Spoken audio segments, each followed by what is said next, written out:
Assalamu alaikum rahmatullahi wa barakatuh. Hope you're doing fantastic. So, we're continuing our reading of Kipling's poetry. I really like this book because it's very calm, introspective, and I used to read a lot of poetry, and no, not that lame romance kind. Different styles. And this particular poem is called Public Waste. So, let's begin. Public Waste. Walpole talks of a man and his price. List to a ditty queer. The sale of a deputy acting vice. Resident engineer. Bought like a bullock, hoof and hide, by the little tin gods on the mountainside. Now this is interesting. Bought like a bullock, hoof and hide, so just all of it, all encompassing. When they say queer here, they mean like peculiar. They don't mean like the weird woke way. The little tin people on the mountainside sounds interesting because you have tin, engineers, deputy, price. So something is being forged here, clearly. That was like an intro, now it's going to go on to the full body. By the laws of the family circle, 'tis written in letters of brass. I like that. Laws of the family circle in brass. If you look on certain tombstones, there's writing in brass. On placards, oh, I got a piece of lint right here. Oh, that's interesting. It doesn't come off. My bad. And you have important plaques are written in brass. So the fact that he's mentioning brass and the family circle, you see a double fold of importance here. If the family's coming together and they're mentioning this, you have a very important thing going on. That only a colonel from the Chatham can manage the railways of state, because of the gold on his breeks and the subjects wherein he must pass. Because in all matters that deal not with railways, his knowledge is great. So that's interesting. So they want him to manage the railways, yet he's not really knowledgeable in that area. Now Exter Betleby Tring had labored from boyhood to eld.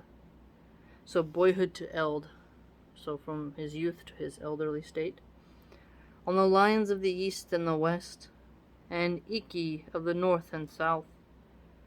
Many lines had he built and surveyed. Important, the post which he held. So here, surveyed means he's overlooking how those railways are being laid down. In Utah and Ogden, there is a really cool rail yard. So many different train tracks going all these different ways. Not too many trains are being used now, but there was a time when trains were even more used than, trucks and whatnot. Now you have planes and cargo ships and semi-trucks. Not as much trains, but for people to walk the rails and to make sure everything is hunky-dory is a pretty important job. Especially when something goes off the rails. Get it? In common vernacular, we say, oh, he's gone off the rails. Well, the rails keep you to your destination. If a train goes off the rails, it's a total train wreck, right? It's very dangerous. So surveying it, I would agree, is a very important post. And he means important post as in job position. And the lords of the Iron Horse were dumb when he opened his mouth. So lords of the Iron Horse, I think they're calling the train the Iron Horse. So he was so impressive with his job, took it so serious, that the people who owned the railways, or at least in high positions, were impressed with what he was doing. Black as the raven his garb, and his heresies jetter still, hinting that railways require lifetimes of study and knowledge. Well, that's interesting. So he's really saying that you need to have someone really know their stuff. Black as the raven's garb. That's interesting. Never clanked sword by his side, Vaban he knew not nor drill, nor was his name on the list of men who had passed through the college. So he wasn't a college man, but he was still important. Wherefore the little tin gods harried their little tin souls. So notice this play on words here. A little god, and he uses a capital G. And then little tin souls. So how can it be little in a god? So he's really kind of insulting them here. Knowing that, oh, I see where he's going. Seeing he came not from Chatham, jingled no spurs at his heels. Knowing that, nevertheless, he was first on the government rolls. For the belay of railway instructor to little tin gods on wheels. So the little tin gods on wheels seems to be the people who own the railways, trains, and who are in that part of the management. Letters not seldom they wrote him, having the honor to state, it would be better for all men if he were laid on the shelf. Ah, that's interesting. Laid on the shelf. Sounds like he wants him to retire. Or possibly be put up on a pedestal, right? Put on the shelf to be observed, an honorary position. Also could be a flip side of put to rest, put to retirement, but let's see how he means it.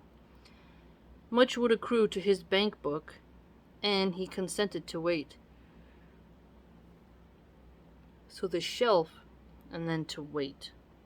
You have this time frame coming up here of these two sentences. Until the little tin gods built him a berth for himself. Special well paid, and exempt from the law of the 55. And I wonder what the law of the 55 is. Even to 99, these were the terms, the pact. Thus did the little tin gods, long may their highness thrive, silence his mouth with rupees, keeping their circle intact. So rupee sounds like a form of money or a jewel. So they kind of bribed him to be quiet, even though he had a lot of knowledge. So these sounds like bribery, payoff. Appointing a colonel from the Chatham who managed the Batmos state line, the which was 1 mile and 1 furlong, a guaranteed 20-inch gauge. So extra Battleby train consented his claims to resign, and died on 4,000 a month in the 19th year of his age. So that's quite a large stipend, because if you're thinking about the time period, that's quite a lot. So, wow, that's a chunk of change right there. So he got a good payoff, and then lived to old age. Well. But one would argue, was it worth it? You know? So notice this. The laws of the family circle. And then he mentions these little lords of the iron house, the little tin gods. Gives them several names. Notice that. Fascinating. What do you think?